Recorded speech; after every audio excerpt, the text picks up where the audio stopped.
really is about 2,000 years of some not so great history. I get lost in this. We could be here for hours talking about this. This is how I will boil it down for us. In the 1600s, it goes back even before that, but in the 1600s there was a big push to colonize Ireland.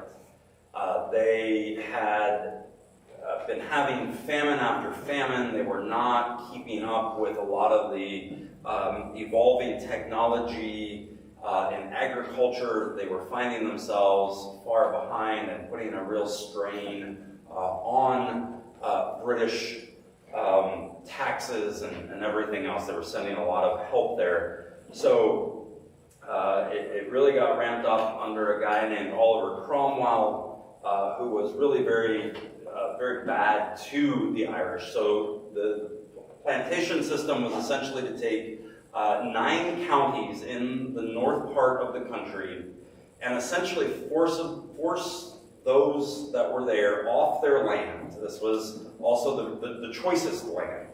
You will see this over there. The flatland, it's very rugged in parts, it's not good. So they take the good land, push the Irish out, and they basically settled into these little villages along the coast if they stayed. A lot of them died, a lot went further south and found work. But this is why essentially you find a lot of Catholics in Northern Ireland in these little villages along the coast especially. They had to find new ways of supporting themselves, fishing, going into business, etc., because they could no longer farm. This is still, they are still very bitter about this today, as you can imagine.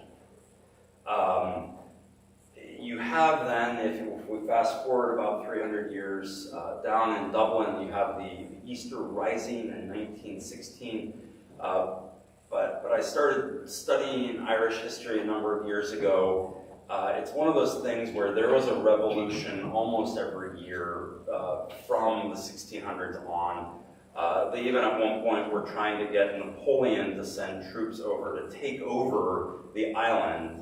And they would rather be French than they would be serving the British. I mean, it's a long, long history of bitterness, of antagonism. The Easter Rising fails. They hanged the insurrectionists, the leaders. I think there were 7 that were hung. All this did was send it underground. And in 1921, there's a successful revolution where 26 counties are able to break away from British rule, leaving 6 counties in the north that now make up Northern Ireland. Then you've probably heard about the Troubles. It's hard to say exactly when the Troubles were. Actually, so my mom was born in 1944 in Belfast. They left in 1953 because tensions were ramping up. There were fights, there were protests, there were more and more social unrest. My grandparents were afraid. They fled to Canada at that time. The Troubles are known as a 30-year period from 68 to 98, where there was all kinds of guerrilla warfare. It really took place mostly in Belfast and Derry or Londonderry. The Protestants refer to it as Londonderry. The Catholics call it just simply Derry. I mean, these are the little things that you see all along the way that just sort of remind you that it is a very fractured society. The Troubles ended because of Bill Clinton in '98. I'm kidding. It wasn't. He was there and had something to do with that, actually. But finally sort of lay down their arms. They signed this power-sharing agreement, and there is a greater measure, a much greater measure of peace there now. You've heard probably the U2 song commemorating Bloody Sunday. Again, this took place in Londonderry. You might know about Margaret Thatcher's battle with these 22, I think, hunger strikers in 1981. She took away, apparently you could claim political prisonership. She took that away from them, and so they went on a hunger strike. It's known as a Pyrrhic victory. She outlasted the 22 hunger strikers, all who died of starvation, but this actually just gave much more power to the basically the Irish Catholics that were wanting Northern Ireland to go and become a part of the Republic of Ireland. Clear as day, right? Happy to give you more. So, what's the difference then between a Catholic and a Protestant? That's an easy answer, right? Easy for us as Americans, maybe. Not so easy for us over in Northern Ireland. Would you hand those out to just like some random people? I want to do a little, put you on the spot here. Quickly, just hand them out here.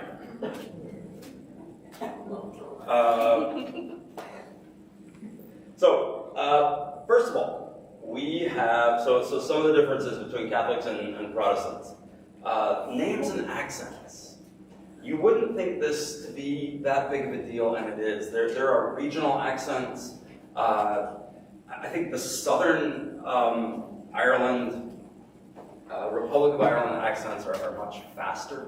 They're the ones that I have trouble understanding still. A lot of the Catholics just speak a lot faster than the Protestants. The Protestants tend to be very, very slow and methodical, and it's a much more depressing accent. I don't do it very well. Somebody asked me if I was going to dance an Irish jig. I am still recovering from surgery, so I hate to disappoint you. Okay, who's got number one? Raise your hand. I guess we do.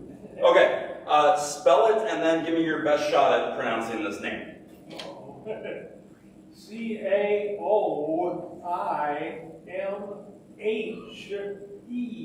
All right. I wouldn't have a clue. Oh, come on, John. So we can all laugh at you. No, not with you, at you. No, I'm kidding. Yeah, no. C-A-O-I-M-H-E, or H, as they say over there. Kiva, right? Kiva.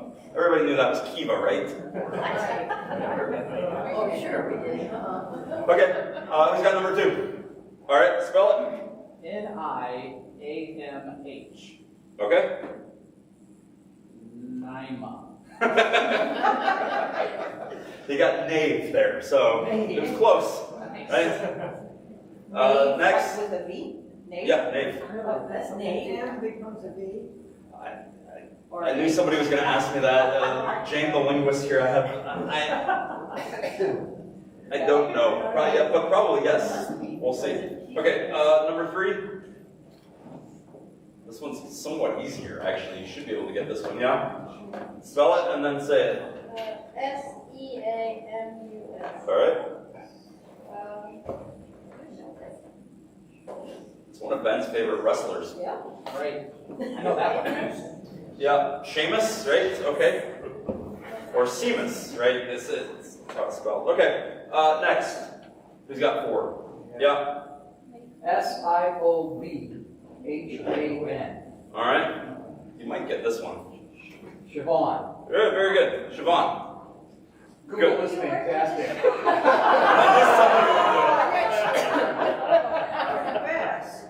Number five. Did we have number I five? have it. So M-A-I-R-I-N, Marin. Okay, Marin. You would think that's Maureen. It's close. Somebody have number six? Yes.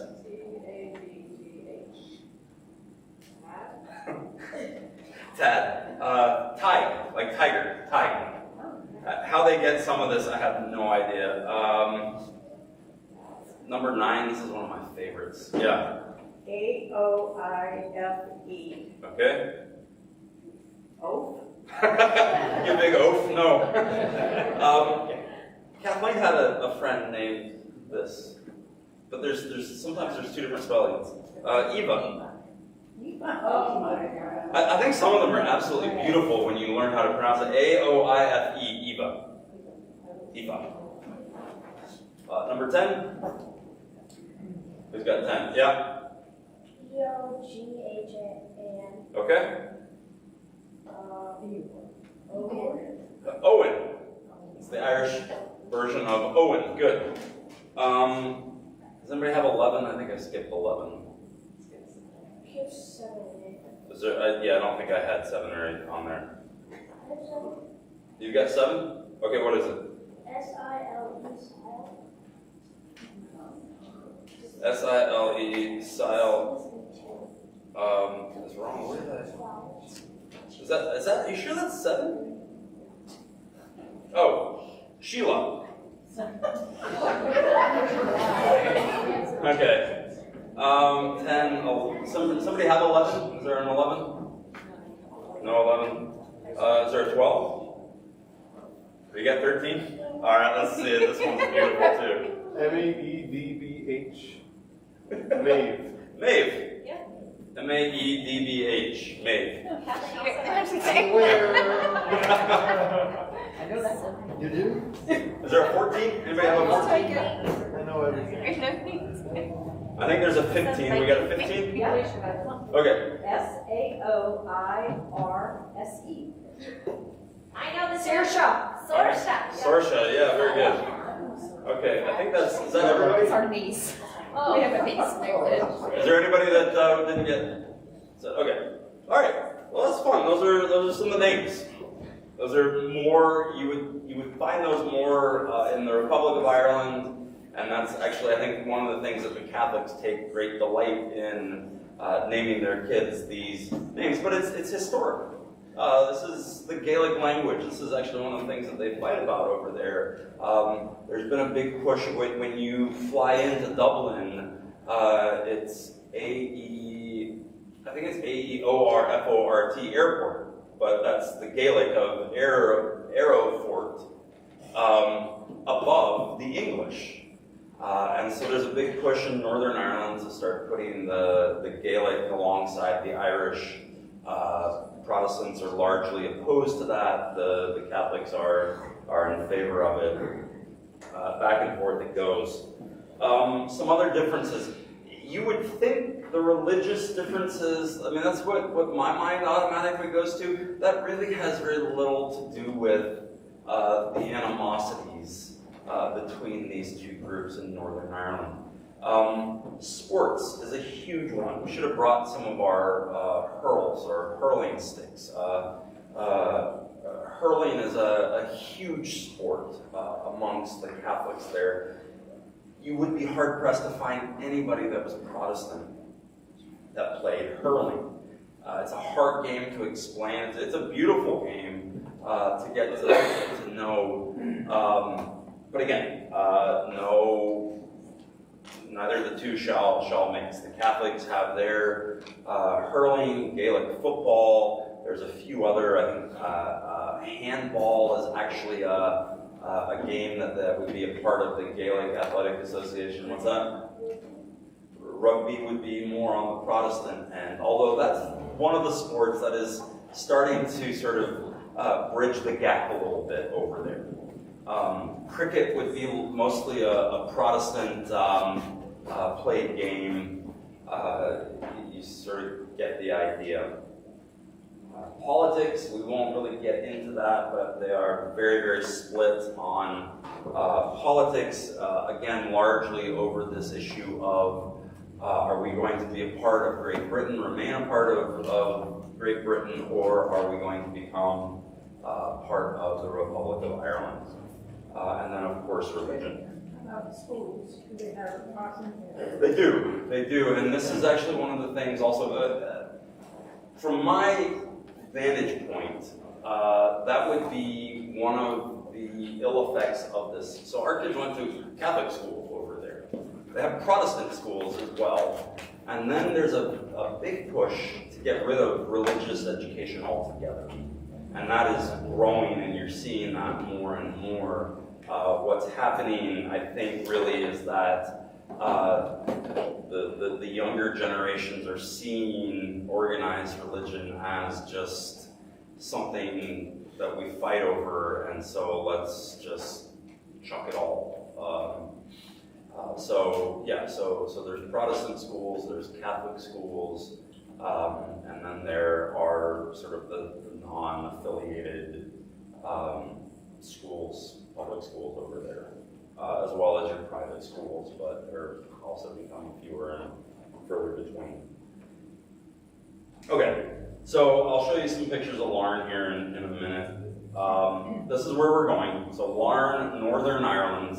It's on the east coast of County Antrim, one of the 6 counties of Northern Ireland.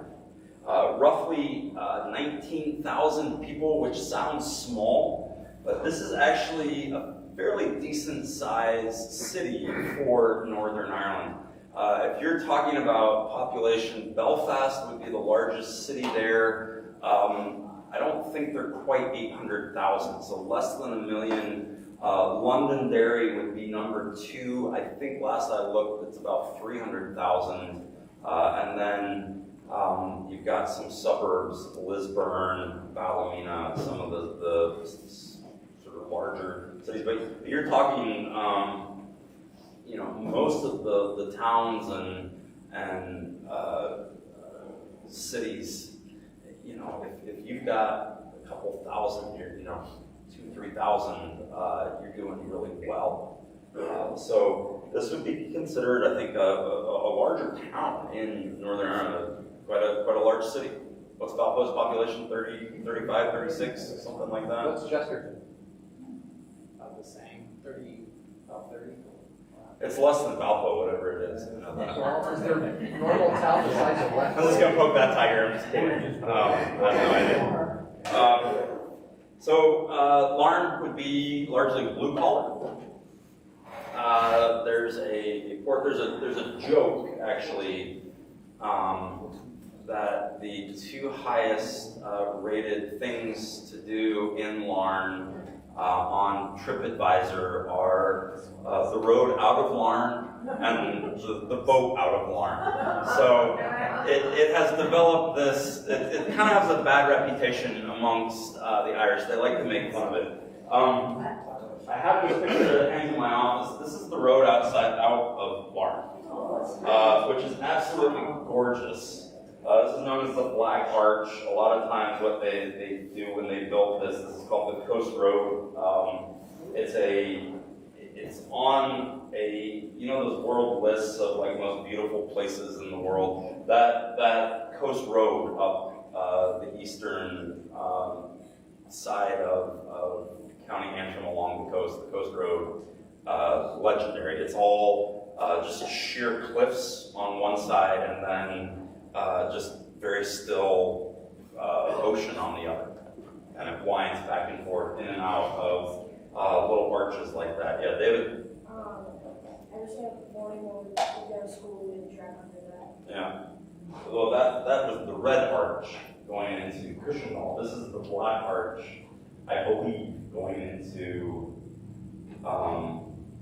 Larne, but I could be wrong, actually. The one at home that you're thinking. Yeah, but they're very, very similar. Anyway, absolutely spectacular. I'm going to show you some pictures here at the end. I could, again, go into like grandpa mode and just be like showing you all my slides. It's almost impossible to take a bad picture over here. So, okay, back to Larne for a minute. It's an industrial town. Lots of imports and exports at the port. Goods and services being shipped in and out of there. There's also a rail line that takes a lot of these goods and services into the rest of Northern Ireland and the Republic of Ireland. During the Troubles, 68 to 98, it would have been somewhat of a hotbed of paramilitary activity, but not the IRA, actually, Warren would be very much considered a Protestant town, although you look at some of the numbers in the recent censuses, and is it censuses? Censi? Census? The census. The Catholic population is growing much more than the Protestant. I would be shocked if it was, I think it's about a 60-40 split. I could be wrong on that.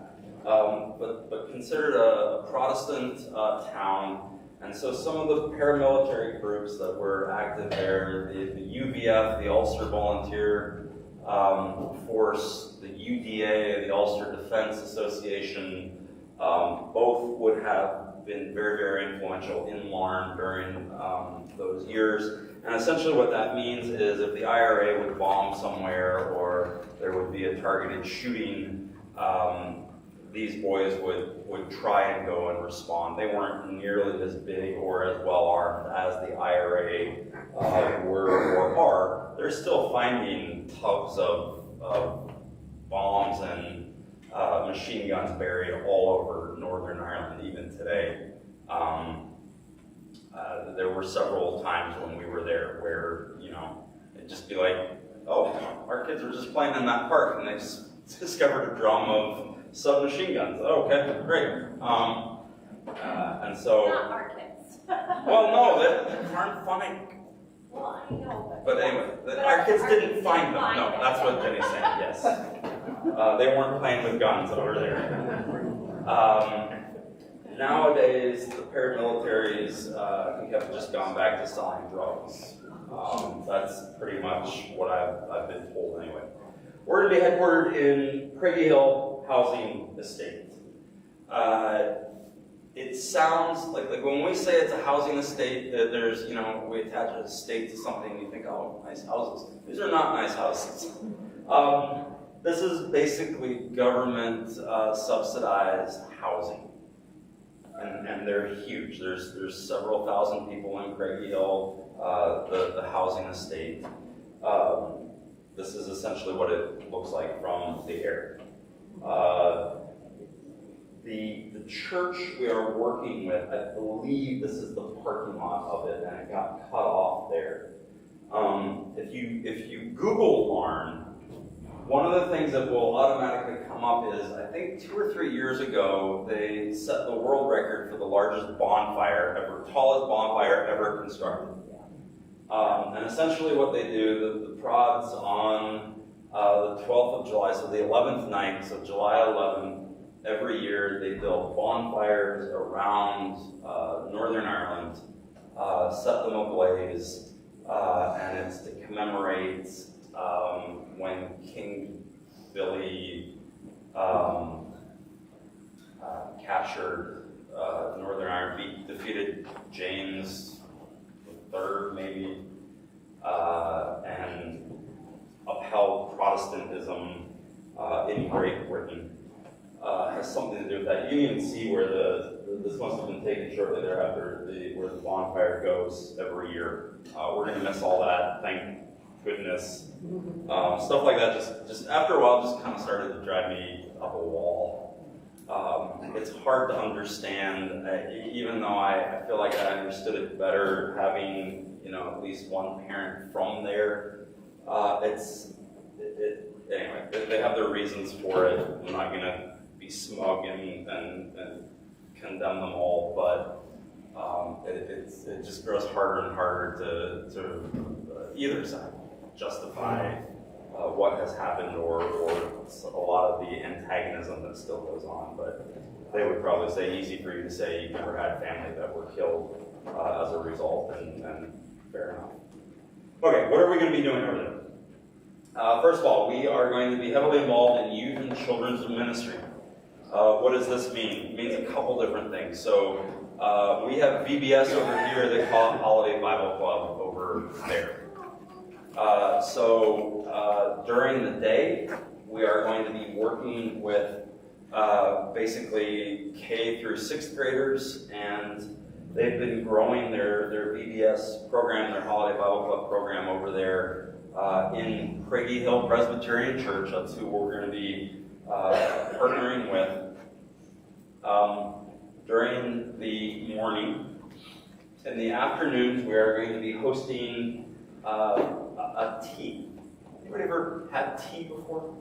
I mean, you probably all had cups of tea. My grandfather used to say, you know what happens at 4:30 in the British Empire? Nothing. Everybody stops for tea. And he would say it very much like that. He had that sort of nice cadence to the way he spoke. They still love tea. Valerie did an excellent job. The 15s, I think, again, I'll edit this off. They may be better than the ones they make over there. Really good. And the porter bread as well. So essentially it goes like this. You can't have a cup of tea without something sweet. So they essentially break out the cookies, which are biscuits over there, the pastries, and you know, it's something I kind of miss, where tea time is just where you sort of slow down, you just pump the brakes a little bit. They tend to eat their dinner or supper, as it's called, a little bit later in the day, in part because you eat during tea. So we're going to have a tea every day with some of the older people in the congregation, and hopefully older people from the Craigie Hill housing estate. Then in the evenings, this is one of the things that's going to, if you're going, it used to freak me out more than I realized. What's our latitude? Longitude. What's our longitude? It's like 42, 43 degrees, something like that. That's latitude. That's latitude? Latitude's this way, long is this way, okay, latitude. What's our latitude? 45. 45, okay. Northern Ireland is like 53, I think, so it's a lot further north than you realize. During the summer months, like the sun won't start to set till about 10 o'clock. I mean, and I'm talking like actually just starts to dip below. So, I mean, I've got pictures in late June around my birthday where, you know, it's 3 in the morning and the sun's coming up. So it's considerably lighter. So, yeah, we're going to be going on into the night with this. So we have a good friend named Gordon Lyons. You can Google Gordon. He's kind of a big deal over there. He's a politician, member of Craigie Hill Presbyterian Church. We worked with him all 3 years while we were there. He was sort of our right-hand man, very godly man. Has a knack for working with teenagers. And he was telling me that right after COVID, they started up youth ministry at Craigie Hill, had 2 kids in the church. He said I spoke to him on Wednesday, we were driving to a baseball game. He said they had 17 kids this last week at their youth Bible study. So we're going to work in the evenings with these 17 kids, and he's got all kinds of different games planned. One night there's a video game truck they're bringing in. I don't know what that even is. I think it's just a bunch of video games, yeah. You know, with the hope and the desire to encourage and to build up their youth ministry even more. One of the things we used to do when we would bring teams over is it sounds pretty silly. We had a house right in one of the Catholic towns up the coast.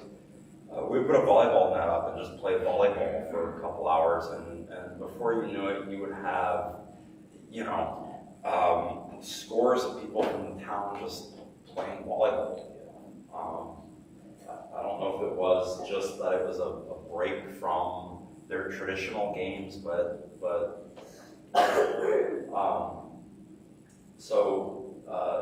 you know, things like that. We're going to go kayaking one night out into the ocean. again, with the group and just, again, a lot of what, so this comes up all the time. And I mean, I'll address it now. If you're concerned about it, I'll be more than happy to talk to you about it. A lot of times you'll hear naysayers saying, oh, well, mission trips like this, it's just a waste of money, or it's just, kids and adults getting a free vacation to go over to some scenic part of the world. We wouldn't want to go to Ireland and just goofing off. First of all, I promise you we're not going to goof off.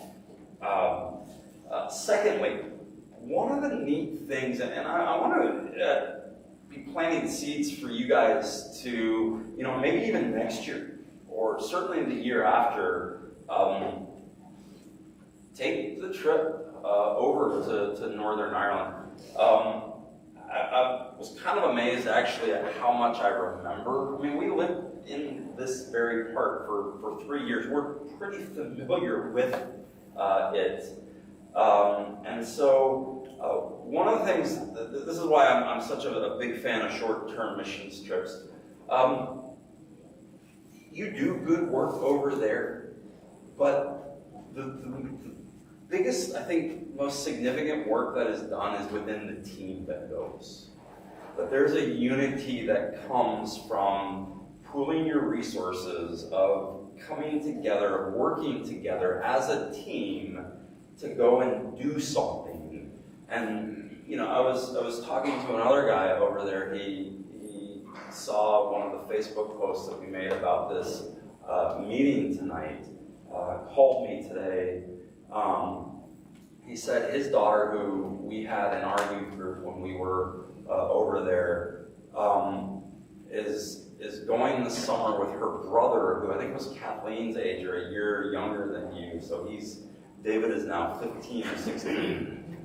They're going to Maryland. This is probably her 6th, 7th trip over to visit friends that we brought from her church over there. So there's that side of it as well, where there's bonds that are created.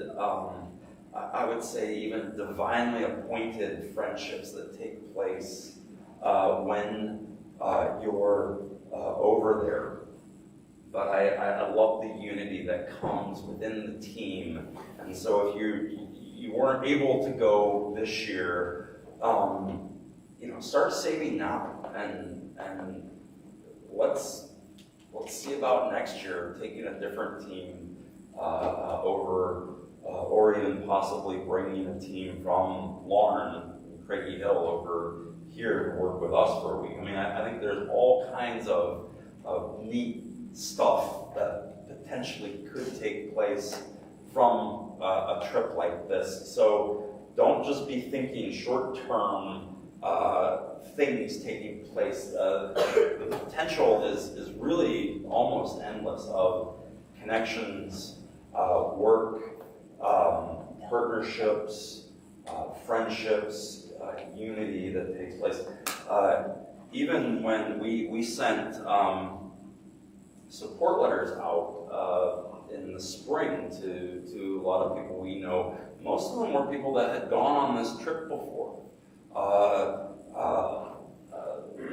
We've done this probably 6 or 7 times with various churches from both over there and from over here, taking teams over. So it's also a place that's near and dear to my heart, to my family's heart, and it's exciting for us to be able to share a little bit of what we know of some of our experiences with you, our church family. All kinds of opportunities for evangelism. I had a meeting yesterday with a guy at Mission to North America, which is our denomination's church planting agency here. He's going to come, I'm pretty sure we're going to get a date hammered out. He does a short seminar, like a Friday night, Saturday morning seminar. He calls it Spiritual Conversations. It's a way of doing evangelism that is not scary. That is, I promise you, it's accessible. It's not pushy. Be a judge for yourself. Come, the guy's name is Ted Powers. Is going to give us some ways to share the gospel that I think will apply very well, both here and over in Northern Ireland. There's going to be some preaching opportunities. I had to throw that in. I'm going to be preaching a couple times while we're over there. You have to hear him again. Well, you guys have to hear me one Sunday, and then I think I'm going to be at another church, and you guys can hear Pastor Ben from Craigie Hill that day. So you do get a break from me for at least one Sunday. I really be praying for. My mom's neighbor over when she lived in Belfast was who we lovingly refer to as Auntie Brenda. Auntie Brenda came to our wedding. Auntie Brenda, it's impossible to describe Auntie Brenda. She never got married. Is one of the most fun people I think I've ever had the pleasure of meeting ever. She would come every time we would bring a team over. I don't even know we invited her. She just loves spending time with people. She's a very godly Christian lady. She's in her 80s now. She's got some health problems going on right now, which worry me. But I hope that you guys get to meet Auntie Brenda. She's out of this world.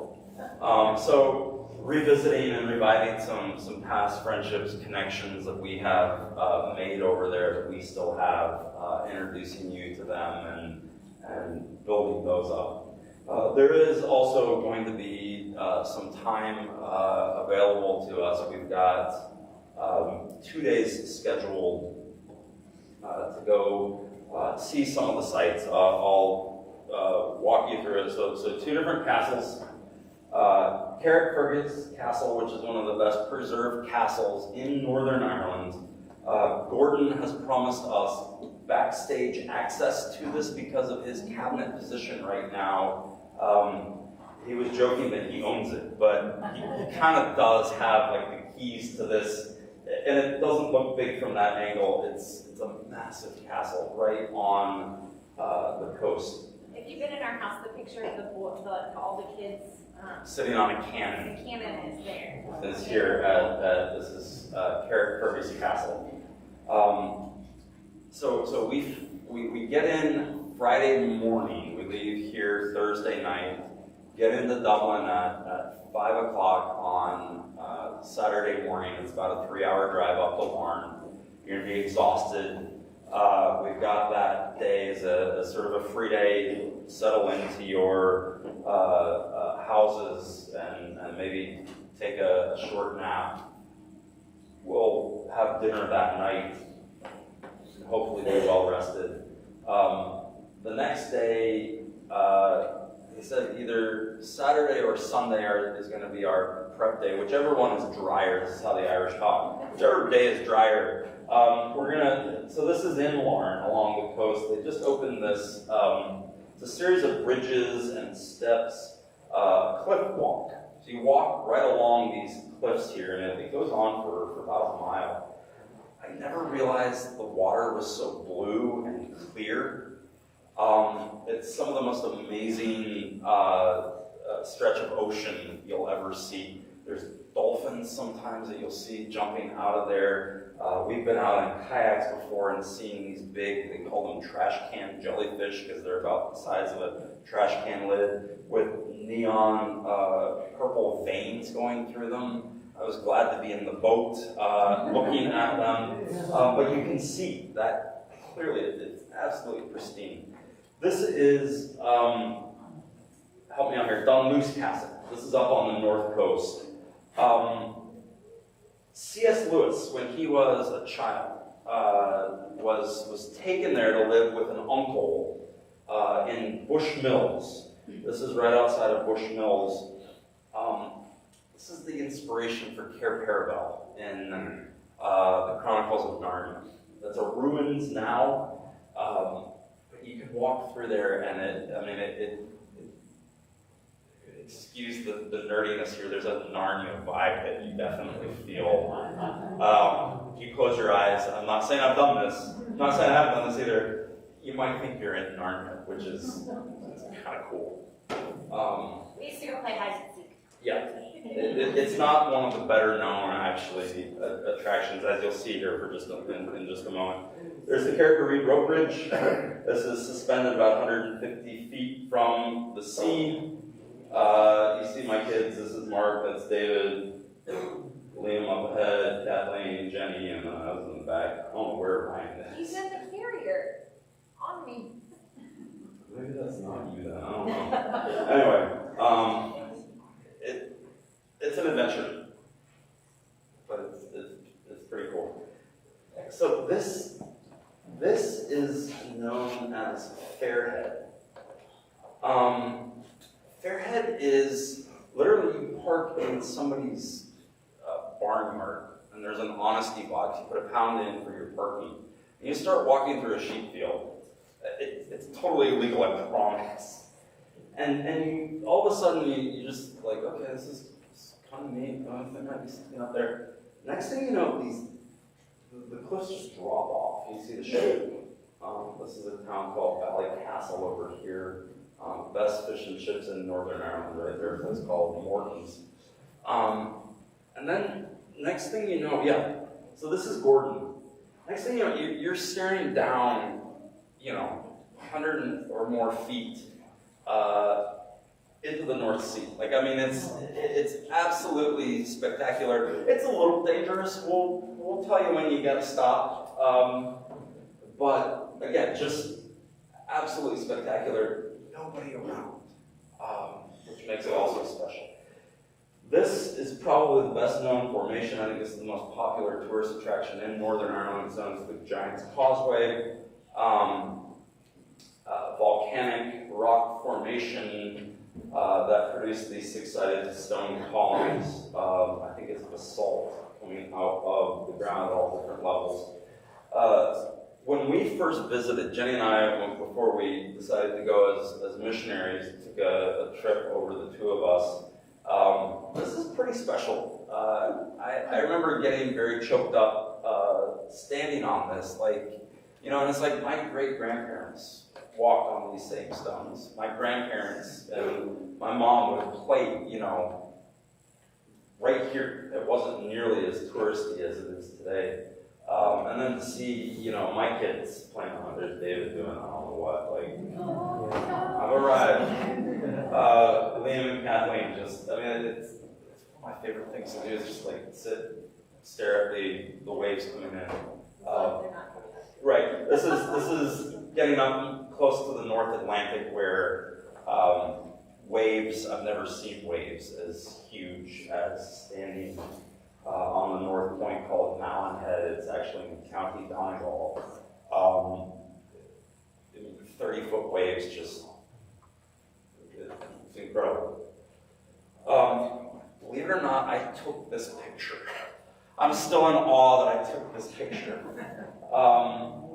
This is a place up by the north coast, just past the Giant's Causeway, called White Park Bay. I'm not even sure this little tunnel is there anymore. And they've got pretty pristine beaches up in the north coast, Port Rush, Port Stewart. Here's the problem: the water is a balmy 54 degrees year-round, which is not warm. But kids and crazier adults, I promise you we will swim in it at least once while we're there. You just go numb after a while, and it's fine.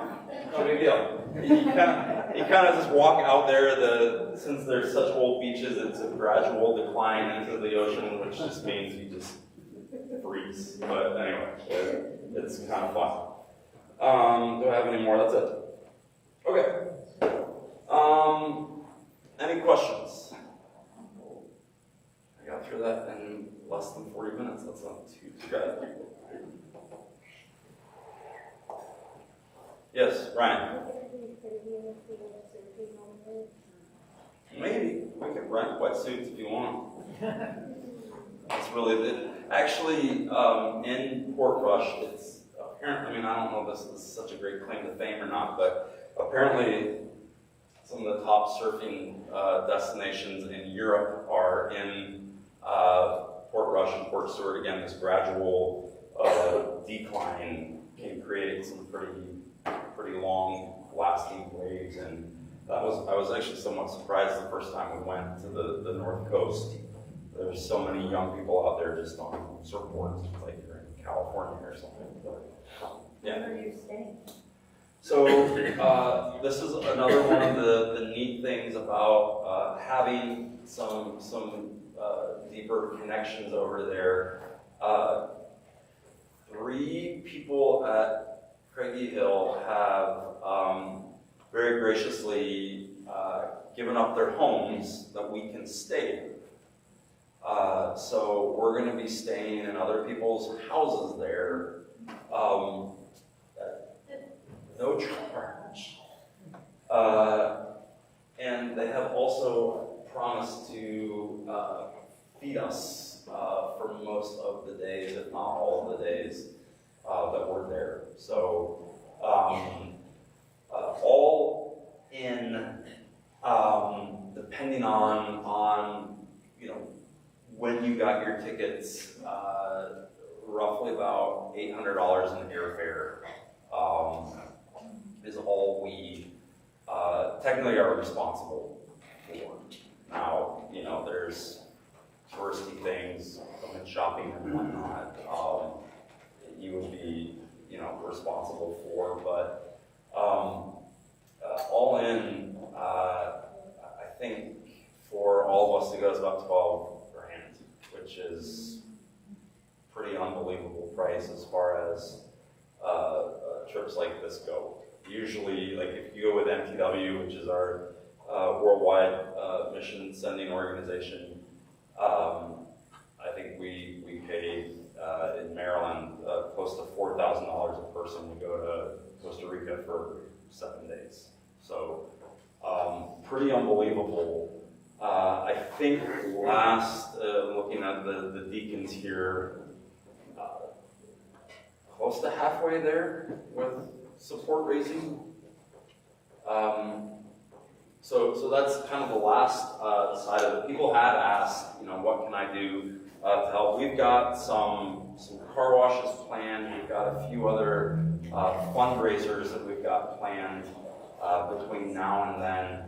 Most of them being car washes, but I don't know about you, my car's pretty dirty right now.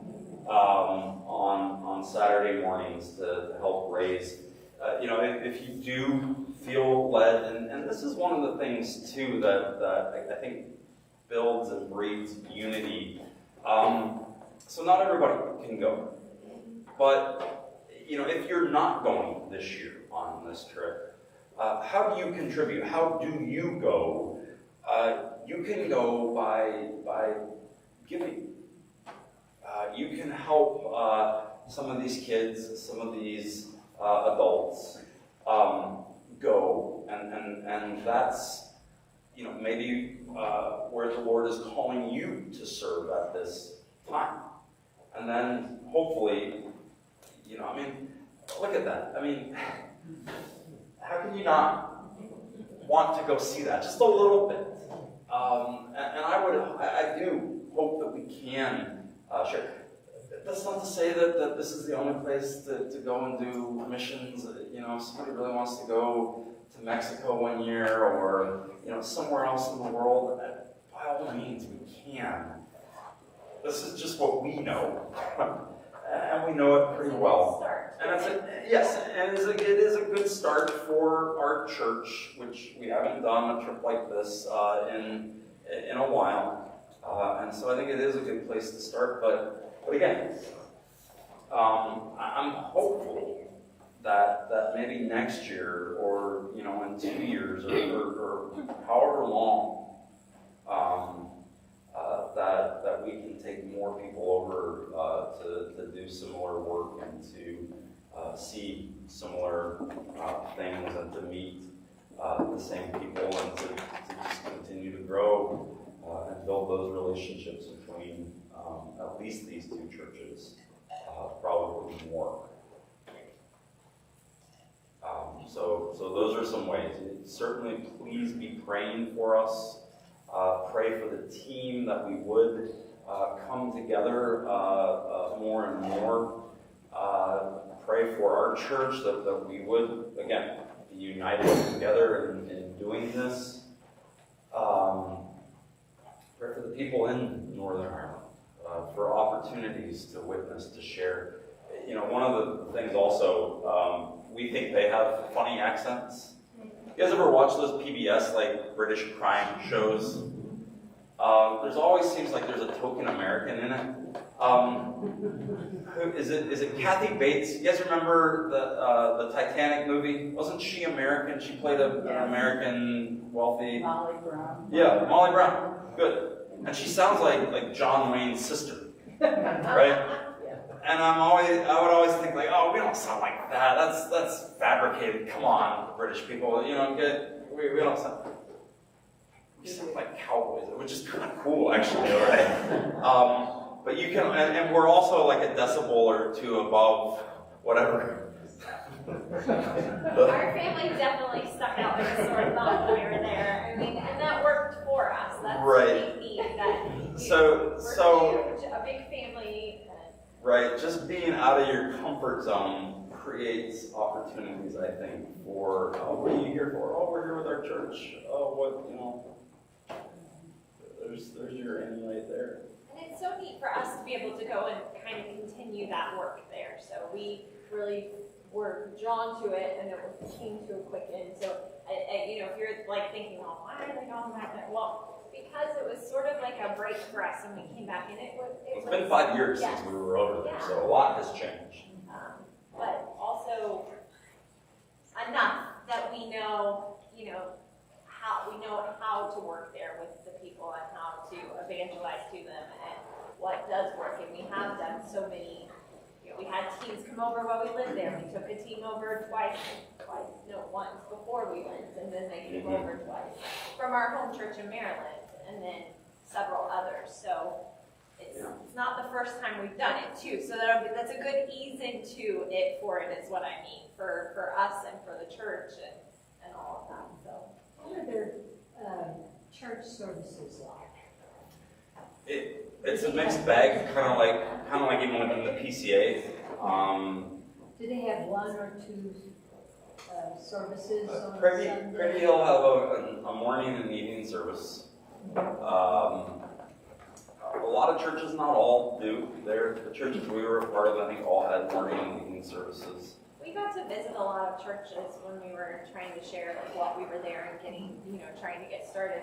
There's a lot of really pretty churches to go and visit, but the services were very similar to what we would be accustomed to here within the Presbyterian church. Fairly liturgical, pretty structured. Is Craigie Hill PCA? PCI. Oh, hell yeah. It'd be weird to have a Presbyterian church in America and Northern Ireland, but All right, second question, thank you. one of the things I've noticed, like, and Craigie Hill do have a children's sermon, right, sort of smack dab in the middle, which actually we had that growing up in our church as well, so it reminds me a little bit of that, but that's one thing that's somewhat different. You can call the children and the young kids of the church forward and, you know, have a short sort of gospel lesson for them. Green used to do it. Yeah, we used to do it. I'm still thankful you guys haven't asked me to do that. It's fine, I can do it, but I don't know, it's always felt kind of clunky right in the middle of the service, and I always kind of felt bad for like the one or two kids that really didn't want to come down, and the mom's making them go down, anyway. And then you didn't get candy that day. Yeah. Like, oh man. Funny you should bring it up. Session meeting next week, right? Yeah. Do they have like vacation Bible school? Sunday? Yeah, that's Also, what we're going to be holiday doing, Bible club is. holiday Bible club for the young It's the same kids. thing they just call it something. Yeah. Which we posted several of them there before, like when we were over there in the Is there a 3 good years. attendance? I mean. Yes. Decent, Yeah. We have a lot of kids actually that would The outreach events really are the way to that, like, yes, and then in hopes that they come. We did several times, like an Easter egg thing, and we had over 100 kids come.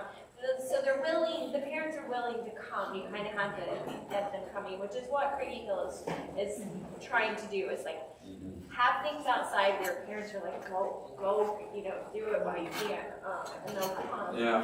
And then we'll bring the parents. So anybody grew up in a small town here? My hometown is about 9,000. Anybody beat that? Smaller? 1,000. Okay, 1,000. Going once, going twice. Smaller than that, Kentucky? I think the little town I grew up in, 1,400. Okay. All right. But so you remember that, right? The community. But there's definitely a community to it. This little housing estate is a community in and of itself, and so word spreads pretty quickly that hey, there's something, there's a bunch of cowboys up there. But those Americans Go are check it back. out. Yeah. Are they going to promote the cowboys coming? Oh yeah. Yeah, David. You know that, that YouTube channel that you had, of that one video where all of us say something about him? Where I can find that. Jim, you had a question? Well, if it's a holiday Bible club, what holiday? Well, we call ours vacation, Okay, but that's what I mean, They call they it make call it- their their vacation a vacations, holiday. yeah, their When they go vacation. away, they call it, so it's just yeah. And it's kind of a silly, I think, I always thought vacation Bible school was kind of a weird name for it anyways, something that's like holiday. Oh hey, there we are. You guys want to watch our?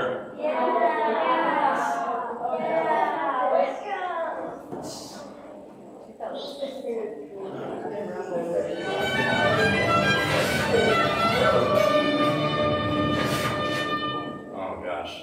What do you guys think?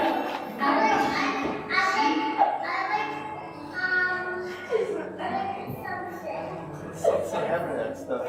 What's that? I have that stuff. I know. So it's gone. Christy, tell me, where Saturday, where did you tell me you wanted to go yesterday? School. Yes. Yeah, absolutely. What about the food? Right, and biscuits. What do they call them? Probably. This is our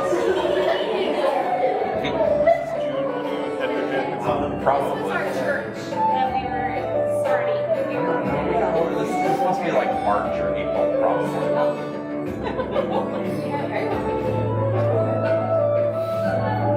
Not much hair, mind you, but a little bit more.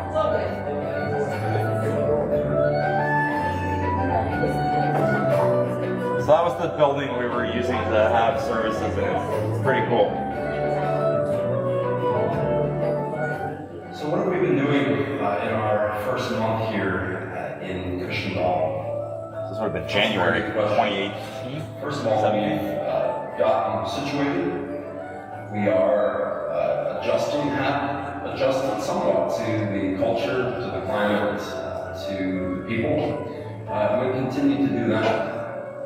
We've been making our presence felt a little bit in the community already.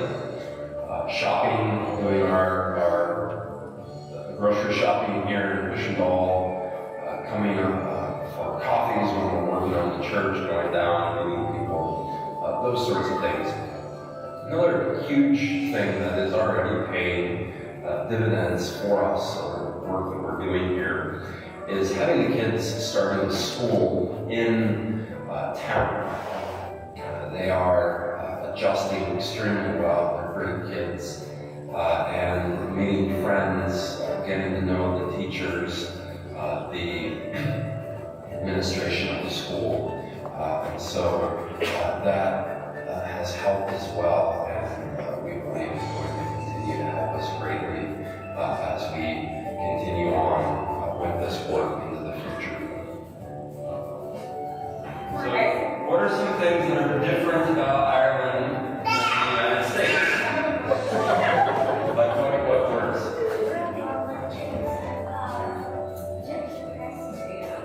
Potato chips or crisps?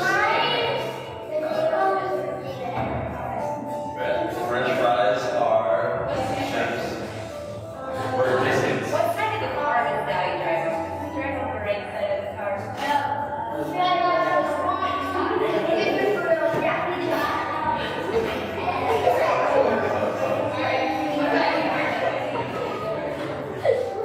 What do they call Jello? Does anybody remember? Jelly, that's right. Usually,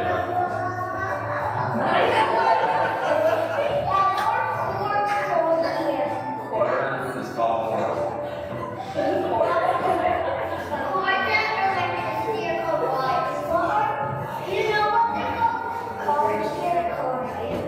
Very good. So, there's a lot of similarities in church planting in the States and church planting in Northern Ireland. For one thing, your family, wife and kids always have to take priority. That's the same here as it would be in the States. There's a lot of outreach that needs to be done. Very similar as well. But when you want to talk about differences between church planting in the United States and church planting in Northern Ireland, some very major differences. First of all, we're coming to a brand new land, brand new culture that is very unfamiliar to us, so you have to learn that. We're also walking into a nation and a culture that is very deeply divided along political lines.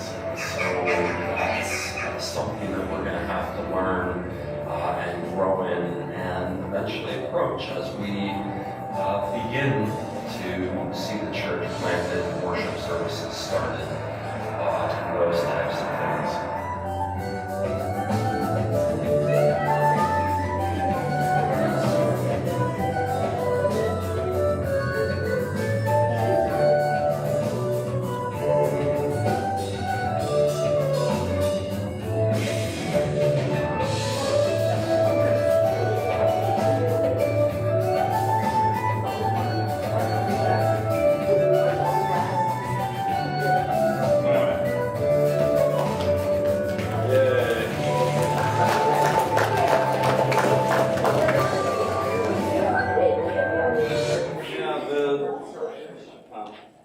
The gentleman that used to do that for us is in glory now, but anyway, did a great job.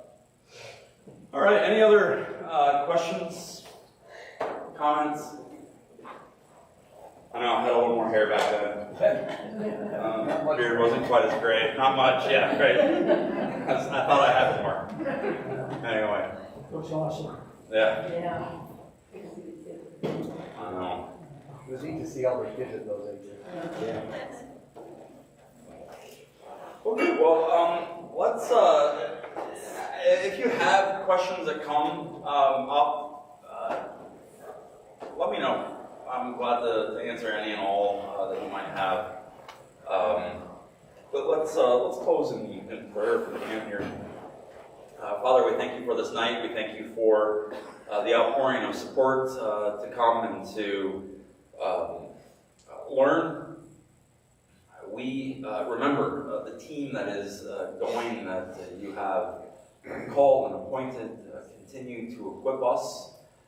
Use us mightily in your kingdom work here and in Northern Ireland. Again, we pray that good things would come. We've already seen these fruits starting to grow, but we would pray for and ask you, the Lord of the harvest, for a bountiful harvest while there. Planting seeds, serving, doing things unto the least of these our brothers, for the sake and in the name of your Son, Jesus Christ. We pray that everything that we think and say and do from this point on and even before would be glorifying to you, and that, again, you would use us to grow in our faith and to build others up, to trust in Jesus. We pray all this in his strong name. Amen. Thank you very much. Yes. Well, in my brand new hometown of Michigan City, we now have a new shop. It is a growing area, the old area down Franklin Street. Okay. Irish Gifts and Jewelry. Oh, cool. Well, I decided to stop in and see what they had. And I found this, which I'm offering to those of you who are making the trip, as a bon voyage, for my hope and my prayer for your safe journey. Oh, thank you very much. Can I open it? Please do. Oh. That's beautiful, Michael. Thank you very much. Stand in there or not? They're standing. I'll have to bring them to you. Okay. Oh, that's gorgeous. Thank you very much. Our Father, yeah, the Lord's Prayer on it. Well, thank you very much, Michael. And I'll make sure to include the. Yeah, that's really neat. Well, thank you. We can put it out back there, and then everybody can remember to be praying for us. Every time you come in, you'll see it. You're like, we need to be praying for those people going, those crazy people going again. And then they all do it. There's nuts up. Yes, Kathy. Do you have a thing where you drop a donation in tonight? We can come up with something on the fly. Yeah. There's an offering plate. If you want to do that, yes, I will keep you on get the offering plate if you so desire. Thank you.